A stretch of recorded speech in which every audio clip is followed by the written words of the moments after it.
If Ocean's 11 were a real team, it'd be the infamous Tran organization, headed by Phuong Pei Gao John Trung and his wife. Their skillful operation got them $7 million from over 20 different casinos. A stunt of this magnitude requires lots of preparation. Trong, who had become somewhat of a famous gambler in the Vietnamese community, knew he needed to learn how casinos operated if he wanted to rob them. Trong and his wife, Van Thu Tran, worked as card dealers and, back in 2002, were reported to have performed illegal shuffles that earned them around $3,000. They may have lost their jobs, but they didn't lose their eagerness to make more money. They came up with the idea of training card dealers to perform what's known as a false shuffle.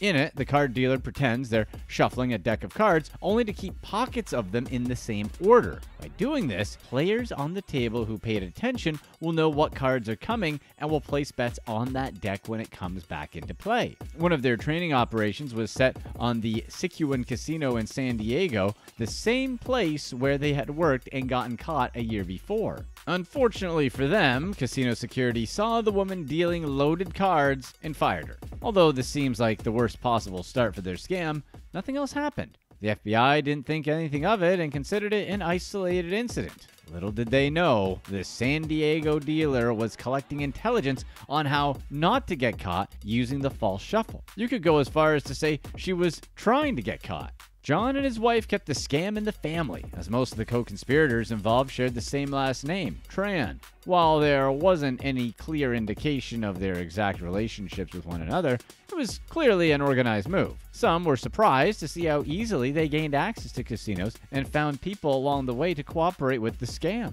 They had created a cheating academy with teachers and all that traveled across the country to spot card dealers in casinos they could bribe. They even flew them to California to receive training in the false shuffle. According to Richard Marcus, a famous gambling cheat, the participants they approached were primarily Vietnamese, which helped their strategy. The language connection and the cultural background made it easier for them. As it turns out, the Trans were experts in knowing how to gain their trust by getting close and personal. They even bought them drinks.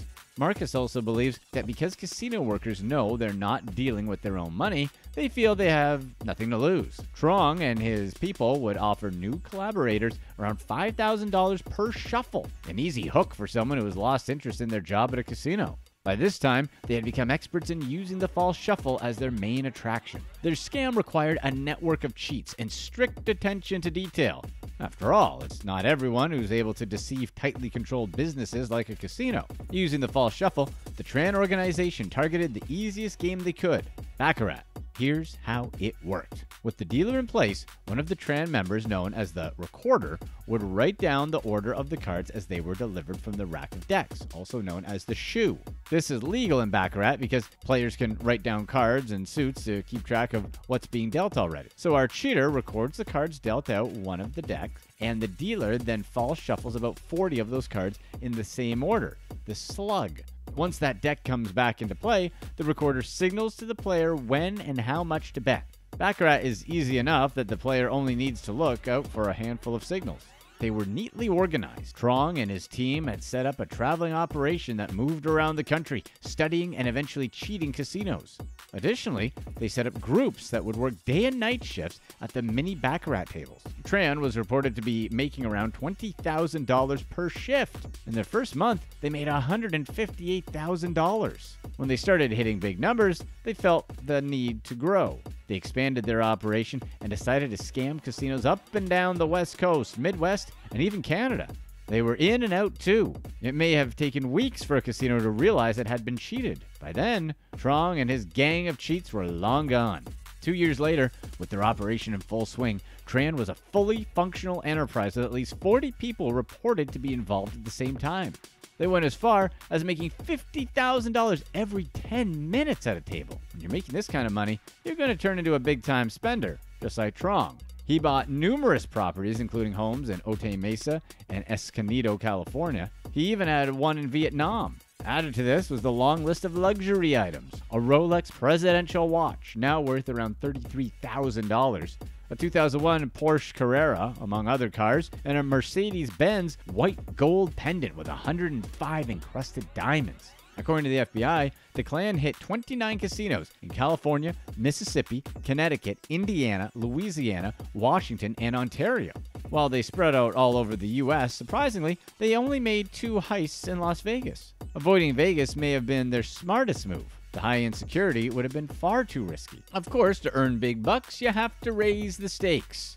This was when they decided to start cheating at blackjack. But to cheat blackjack, they had to change their tactics, since blackjack has higher limits and thus higher winnings. First and foremost, the dealer had to be skilled in the false shuffle. Then, someone watched the order in which the cards were being dealt. They were called the tracker. The tracker would read the order in a microphone hidden in the cuff of their shirt while they pretended to smoke a cigarette.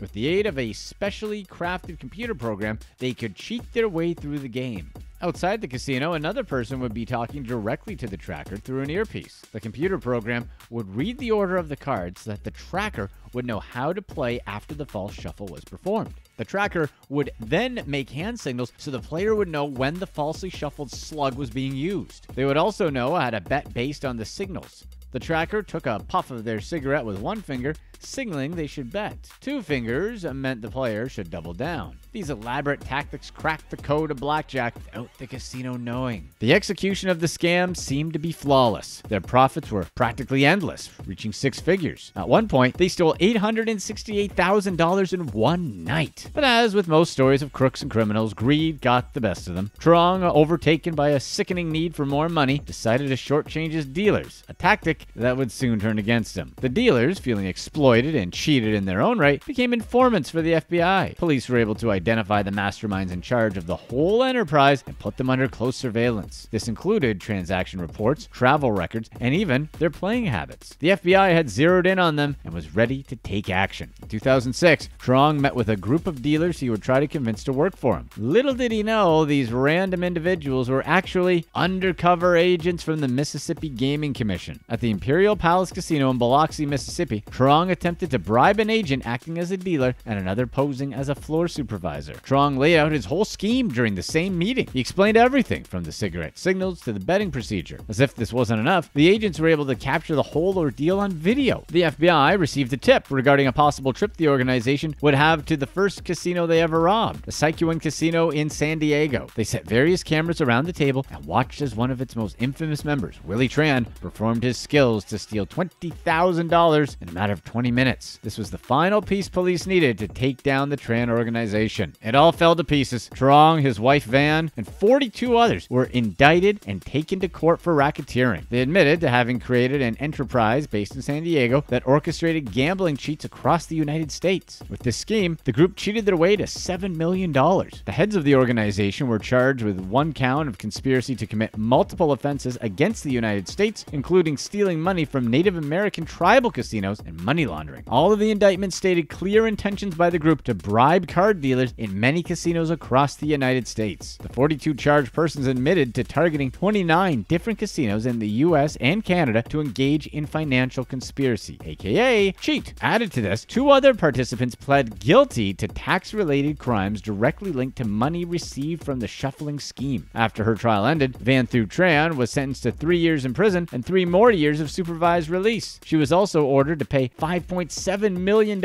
in restitution to the affected casinos and would do so through forfeiture of several bank accounts and personal items. As for Pow Guy John, he pleaded guilty and faced up to 20 years in prison, plus another 5 for the thefts performed at tribal gaming establishments. Fortunately for him, he scored a better deal and only served 70 months in prison. He was ordered to pay at least $2.7 million in restitution. Thanks to the cooperation of dealers and the casino's willingness to lose some money to catch the cheaters, the tactics used by the Tran organization will never again be successful. Click here to watch one of these next videos.